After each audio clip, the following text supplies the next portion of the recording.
thank you very much for taking KDF to very high levels. It is true that as you retire, we'll be left with fond memories of Your Excellency's trust and confidence in this institution of the Kenya Defense Forces. We have, as an institution, developed over the past 10 years huge capacities and capabilities across the entire defense spectrum, and this is manifested to a large extent in the number of troops that we currently have, the number of capabilities that have been shown in the documentary, and it is evident for anybody to see how far we have come.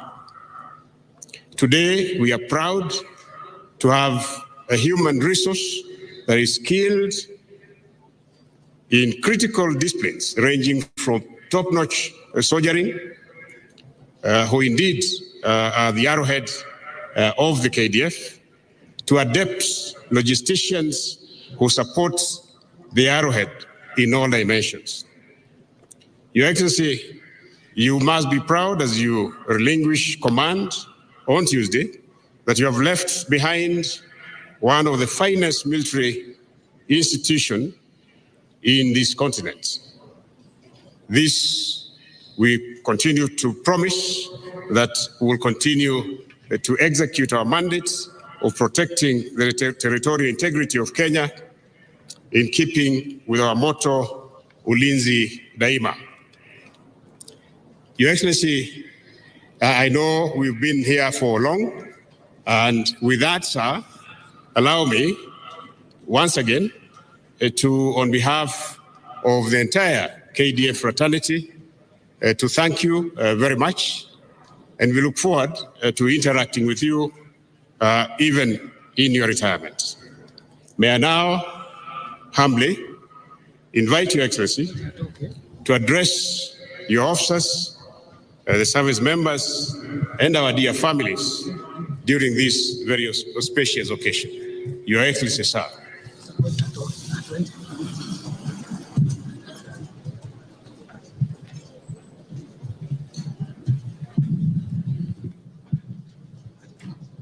Asante sana. Thank you very much. Please be seated.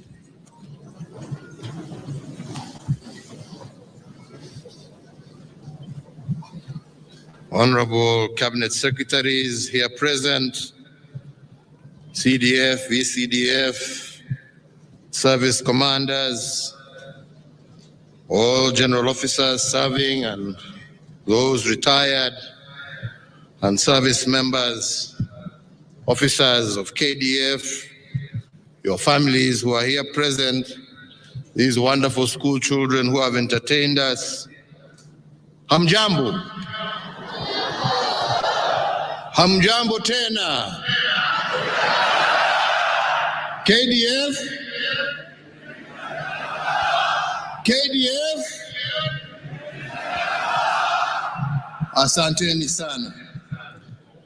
Mbele ya nisome hotuba kidogo niko naye hapa, ningewauliza kwa heshima ya Malikia ambaye aliaga jana usiku, kama tunaweza tusimame kwa dakika moja ya heshima, kwa sababu tunajua alipata mamlaka yake akiwa kwa nchi hii yetu ya Kenya.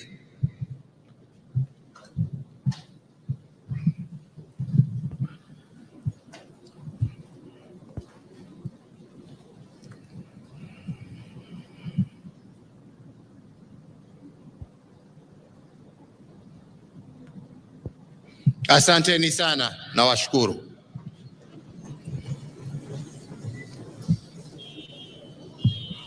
Ladies and gentlemen, since the 9th of April 2013, when I took the office as President of the Republic of Kenya and Commander-in-Chief of the Kenya Defense Forces, it has been a journey that we have walked together as Kenyans.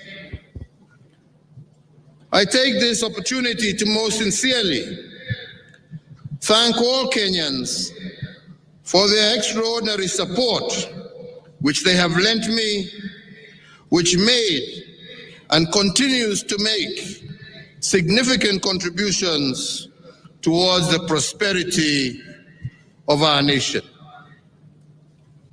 In the past almost decade, we marked a critical stage in the implementation of devolution under the new Constitution 2010.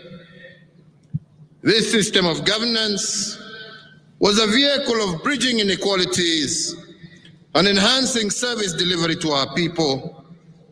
And despite challenges under devolved governance, I do believe that Kenya has attained significant social, economic, and political development, and has indeed enhanced its democracy.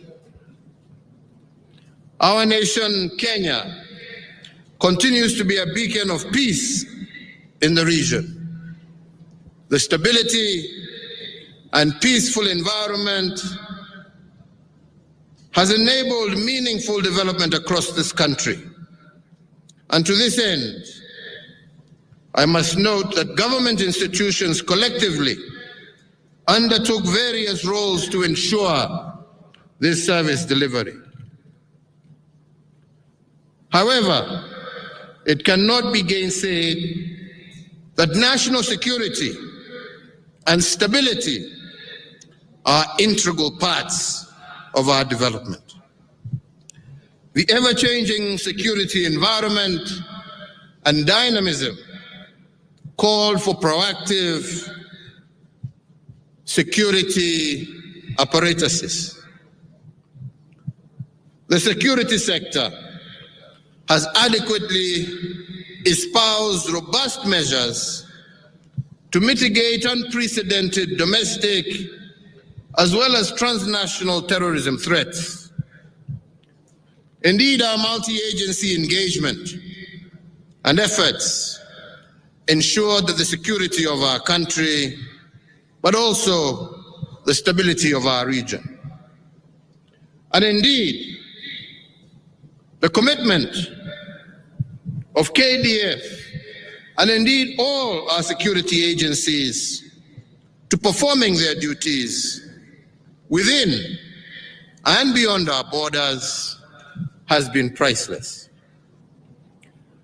Investing in the capabilities of the security agenda and agencies was critical to my agenda. The modernized capabilities and the infrastructure setting up at strategic locations around the country ensured the security forces effectively undertook their constitutional mandate. In addition, the geostrategic military installations established in various parts of the country are a milestone for national, regional, as well as global security operations. On the other hand, as has been stated, the National Defense University, Kenya, will also spearhead strategic scholarly discourse in security while safeguarding Kenya's interests in the national as well as in the regional arena. So, ladies and gentlemen, I cannot emphasize enough that a peaceful and stable Kenya is founded on our unity, but also on our patriotism. The cooperation among ministries, departments, and agencies in a whole-of-government approach is vital in safeguarding our unity. And the Big Four agenda, founded on an unwavering desire to transform living conditions, I do believe is a development blueprint to enhance service delivery and to improve lives through providing affordable universal health care, affordable housing, food security, as well as developing manufacturing for jobs.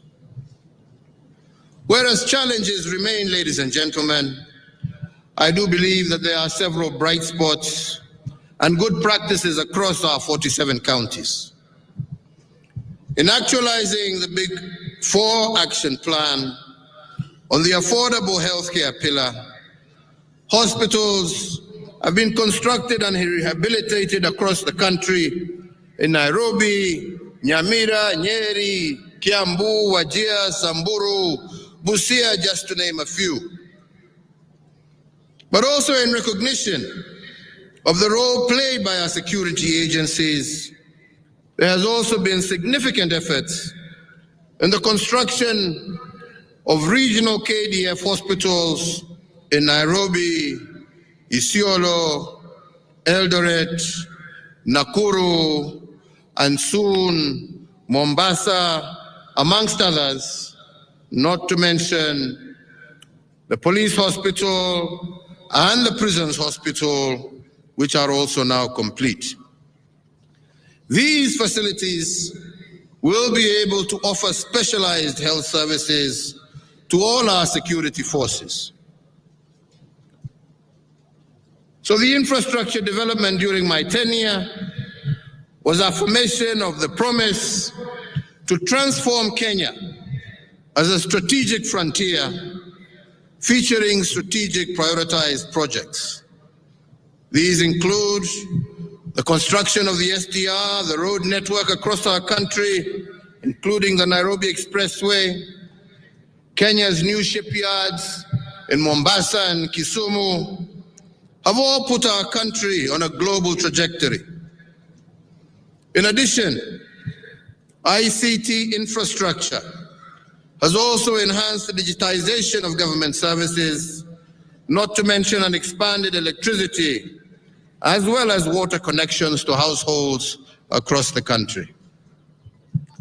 So, ladies and gentlemen, allow me to mention today in particular that women are a pillar of any society that seeks to succeed. They have the potential to influence positive change. And indeed, in the last 10 years, my administration adopted initiatives that saw Kenya spring on the course of realizing gender equality. Policies were championed in government departments and ministries to achieve gender equality and in the empowerment of women in governance. And indeed, today, we have two ladies with us, Ambassador Rachel Omamo, as well as Dr. Monica Juma, who at one stage or another were cabinet secretaries in the Ministry of Defense, while we also have our First Lady General Officer, Major General Fatuma Ahmed.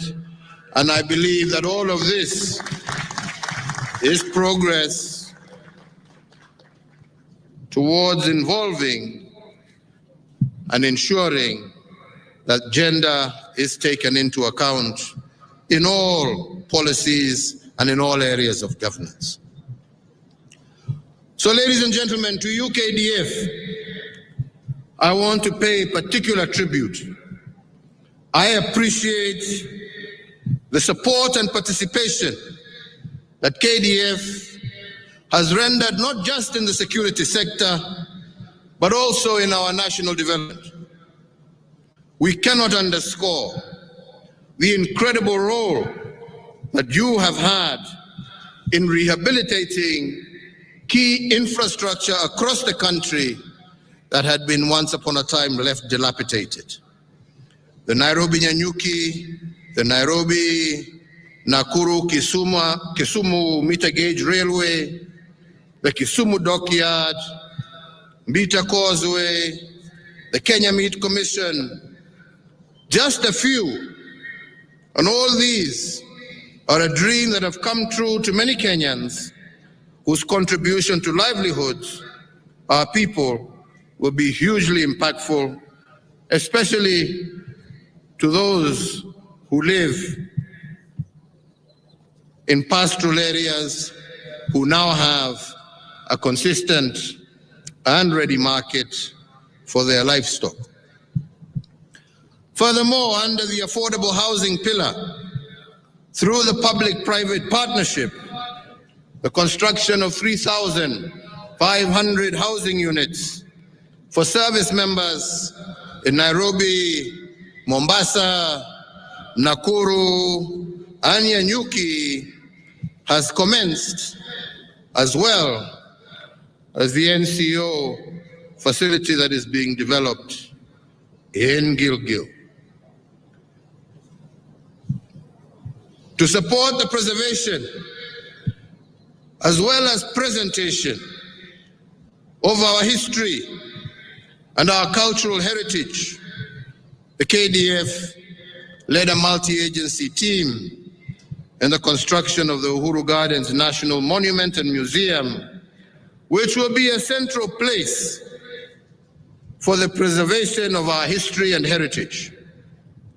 The Defense Forces counter-terrorism efforts, together with those of other security agencies, will continue